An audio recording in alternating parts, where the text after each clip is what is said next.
got to fight this guy. Oh, you got injured in camp. You lose to that guy too. Now you're set back when you could have been a champion. Yeah. You know, there's a lot of like weirdness going on with possibilities and, you know, just luck, bad luck, and good luck. Bad luck and good luck. Timing, I think, is a big thing. How is something like this allowed to happen? How is Jake Paul allowed to fight Gervonta Davis?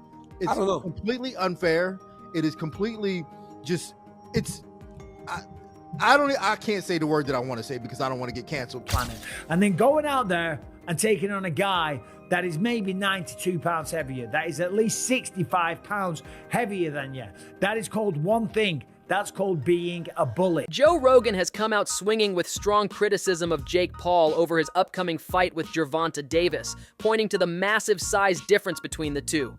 Rogan emphasized that weight classes exist for a reason, to keep fighters safe, and warned that ignoring them can lead to serious danger. He argued that Jake seems more interested in hyping the event than maintaining fairness in the sport. Rogan's biggest concern is that Jake's much larger frame and punching power could put Tank Davis at real risk, making the matchup both unsafe and unnecessary. Sure, but no time limit within the weight classes. Yeah, that'd be sweet. That would be pretty. That would be pretty wild. Yeah, that'd be pretty. Because you know, like two guys are facing off each other, like, and they know, like, there's no rescue every 5 minutes. Yeah. And you go into it knowing you're either getting knocked down or submitted, or you're doing that to the other person. Michael Bisping has also voiced major concerns about Jake Paul's decision to face Gervonta Davis, despite the extreme weight gap between them. He pointed out that Jake is preparing to fight someone nearly 100 pounds lighter, which completely disrupts the balance boxing is built on. Bisping reminded fans that Jake's recent bout with Mike Tyson already raised eyebrows, given Tyson's age and retirement status. Now this matchup with Tank Davis adds even more controversy, not because of skill, but because it appears driven by Jake's search for an advantage. Bisping emphasized that boxing is meant to be a contest of equals, yet this fight seems so one-sided that it looks less like true competition and more like a risky spectacle for personal gain. One thing, that's called being a bully. It was bad enough when he fought Mike Tyson, a man that was 58 years old, and he was walking around like, I just beat the baddest man on the planet. I just destroyed Mike Tyson and went out there and I beat him, and him and his brother are all celebrating and shit like that. It's like, dude, what are you doing? What don't you understand about this? If you want respect from your peers, if you want everyone on the planet to look at you and take you seriously and give you credit as a boxer, you have to take on challenges that are real. You have to go up against someone that keeps you up at night, against someone that gets you out of bed in the morning to go for a run because the fear of them beating you down is real. Not going up against someone that is so small. If you were to go up to this guy in a bar and try and start a fight with them, people would look at you and say one word, whoa, stop being such a bully. Leave him alone. You are way bigger than this guy. And that's clearly what we have here. It is ridiculous. When you look at the tail of the tape, Gervonta Tank Davis, granted, a very, very skilled boxer, a world champion. He's had some great wins. He's had a tremendous career. He's got 28 knockouts on his record. I'm just looking at the tail of the tape here. 30 years old, Jake Paul, 28. Gervonta Davis is 5'5" tall, whereas Jake Paul is 6'1". I would never dream on picking on a guy that is 5'5" tall. Granted, there's some tough guys out there that are 5'5", okay? They're smaller guys, you know, but for 5'5", they'll pack a good punch. Typically, they're mixed martial artists or boxers, yeah. Teddy Atlas also weighed in after witnessing the face-off between Jake Paul and Gervonta Davis, immediately pointing out the massive size difference between the two. He joked that Tank is so much smaller than Jake that he'd practically need a ladder just to reach his chin. While Atlas acknowledged that differences in skill and style are part of boxing, he stressed that this particular size gap goes far beyond what's reasonable. In his view, Tank is simply too undersized to reach or hurt Jake effectively, making the matchup look completely one-sided from the very start. Things, right? They should also have like the size of the ring, the size of the glove, all that stuff. Particulars should be in the contract. But I would probably look for one thing that is not the common thing to have in a contract if I'm Tank. A ladder. A ladder. Can I get a ladder? Somebody? You know what I mean? Hey, look, all kidding, if he hits him on the chin the way he can punch,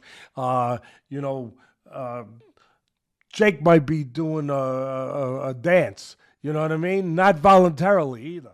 Well, but we'll get into that more later. The thing that I'm talking about right here is what you said. It was stark. The size difference was really, you couldn't ignore it. We understand the talent difference, the experience difference. We understand all of that. But the size, the pure, and we understand small guys can beat big guys. We just saw Crawford do it to Canelo, but you know, a little different. The size difference was, I mean, it was eye-catching, jaw-dropping, and it made me think. And I'm going to ask Richie, our man here who's doing all the taping, who does such a marvelous job. I'm going to ask him because I know he's an expert in this area. But it reminded me of one of the Rocky movies where they had the face, where they did the wrestling thing with Rocky and Hulk Hogan, a.k.a. Thunderlips. He was Thunderlips back there. Joe Rogan further argued that Jake Paul's approach is driven more by promotion than pure competition. He explained that fights like this are designed to grab the attention of casual fans and spark curiosity through unusual matchups. According to Rogan, the hype, betting talk, and media buzz surrounding these bouts have little to do with genuine sporting merit and everything to do with creating headlines.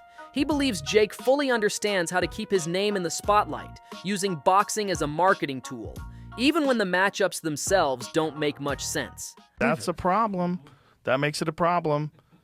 My opinion is, I just want to say, in case someone calls me into court, I'm a fucking idiot and I don't know nothing. And don't take my advice. I love the Saudis. Don't take my opinion. I love the Israeli government. I love everybody. That had nothing to do with them. That was Jake Paul promoting it.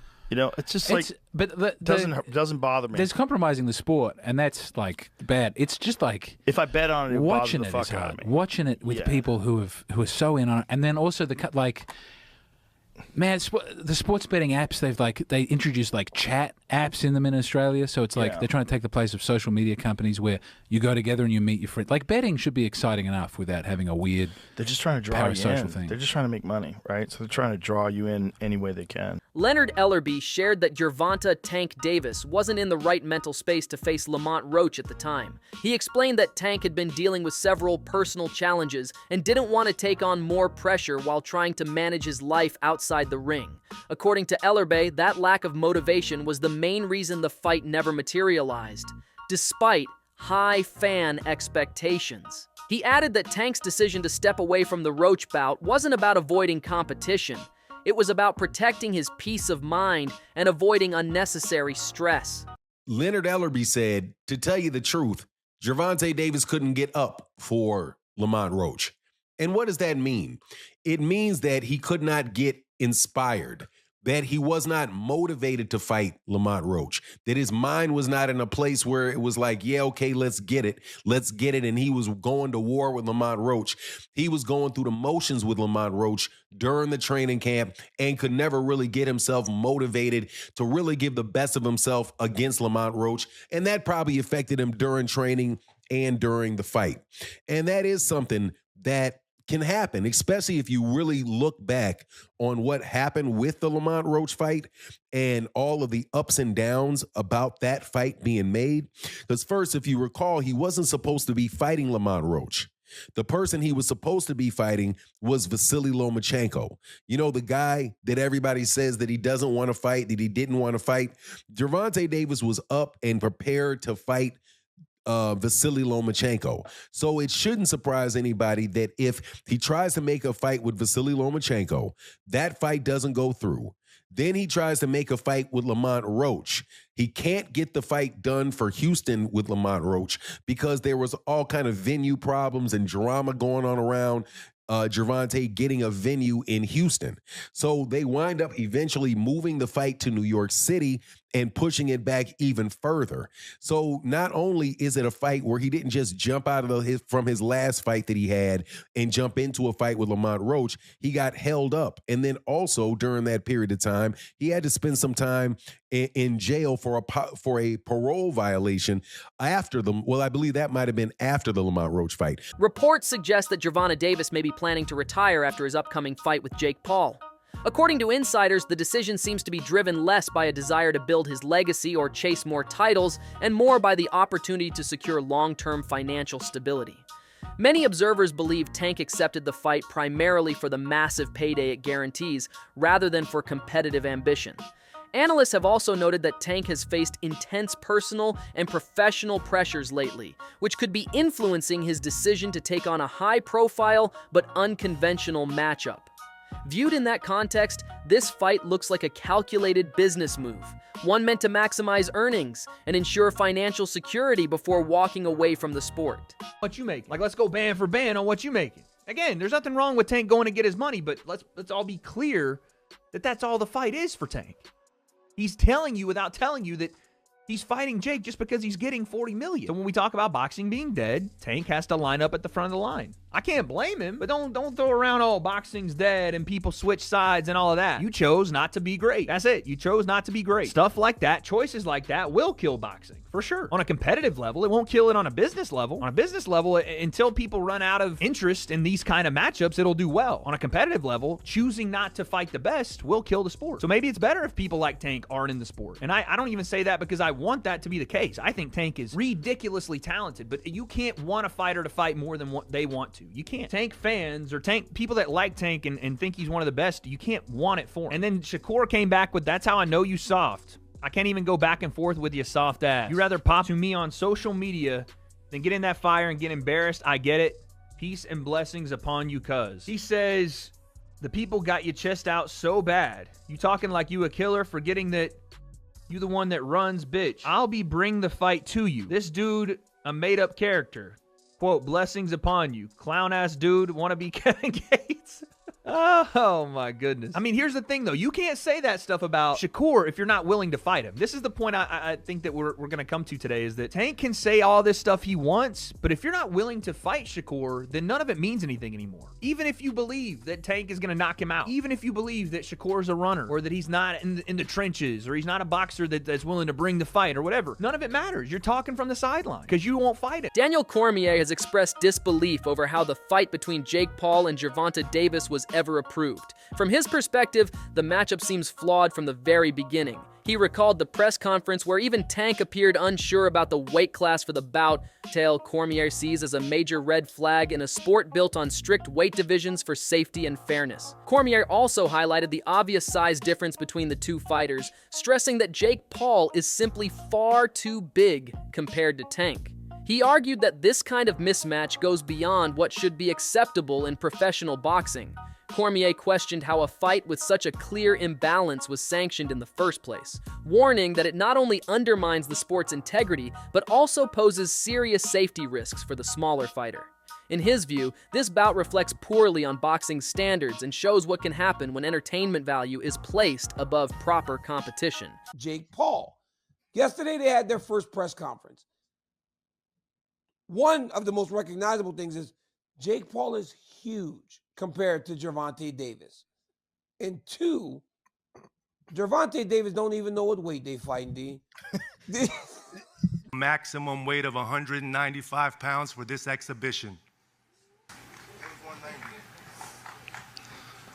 The fight will be contested over 10 3-minute rounds. I said it was 190.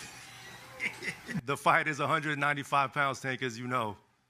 DC, I watched this, and we have our priorities way misplaced when we're talking about boxing. Like, everybody's complaining about this Ali act and all. Like, how is something like this allowed to happen? How is Jake Paul allowed to fight Gervonta Davis? It's completely unfair. It is completely just, it's, I can't say the word that I want to say because I don't want to get canceled, but this fight should not be happening. And the press conference was embarrassing. Gervonta Davis should not have a mic in front of him. It was absolutely embarrassing watching this thing.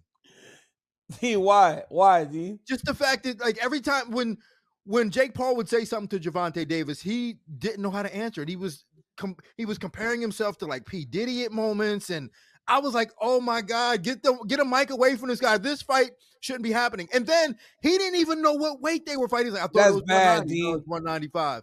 That was the craziest thing. That was the thing that stood out to me the most. Was that when they go, the rehydration limit or something is 195. And he goes, wait, I thought it was 190. Dean, that's bad. Gervonta Davis has opened up about his career, admitting that his original goal was never to become a boxing legend. Instead, his focus was on earning enough money to escape a difficult upbringing and build a better life for himself. Boxing, he explained, was his way out, not necessarily a lifelong dream centered on titles or fame. For Tank, the priority has always been financial security and stability rather than chasing legacy, which helps put his recent career choices into clearer perspective.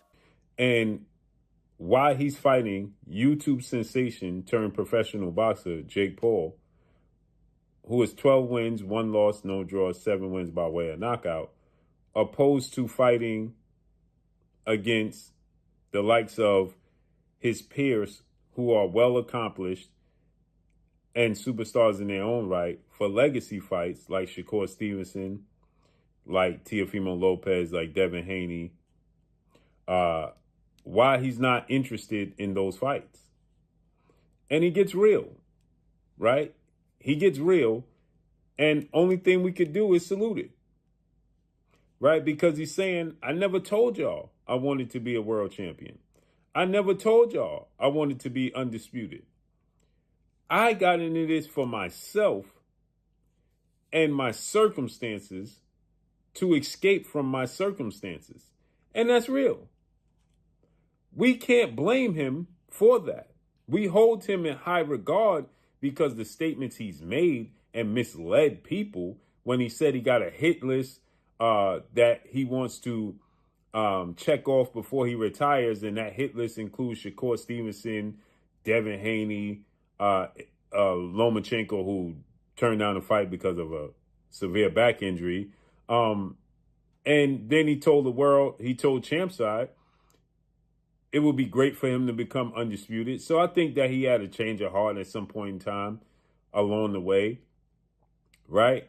Showbiz. The adult gave Jake Paul credit for using his platform to shine a bigger spotlight on boxing and for bringing in a wave of new casual fans. He acknowledged that Jake's ability to draw attention, create buzz, and keep people talking is undeniable. Even many within the sport admit that he's expanded boxing's reach in ways few others have. However, Showbiz also pointed out the other side of the story, noting that Jake continues to face heavy criticism for how he manages his career.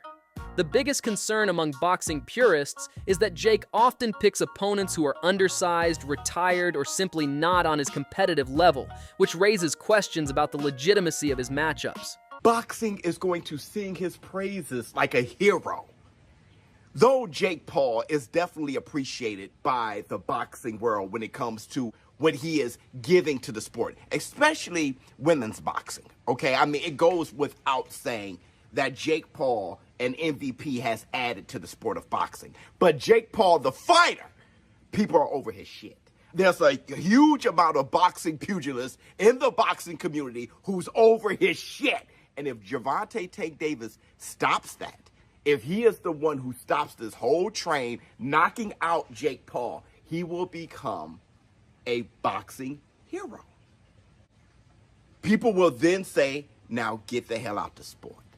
And I'm talking about from a fighter's perspective. That's what they're going to say. Now, it's not going to go on either one of their official records because it's an exhibition. Optically, visually, seeing that go viral, and I mean go viral, and Jake Paul will never hear the end of it. Help you up. We're going to see about it. Help you up. We're going to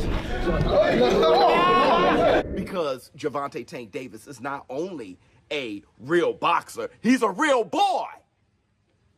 He's 5'5". He's a lightweight. Skills pay the bills. Let him knock out Jake Paul, give him Bambi legs, or knock him down. Gervonta Tank Davis, that moment will go viral, and he will be a far bigger well-known boxer than he is today, and he will also be a hero. And that's the Black Two Sugars. That you guys don't want to admit it. Don't bull jive. Think about it. That's it for today's video. Stay tuned until next time.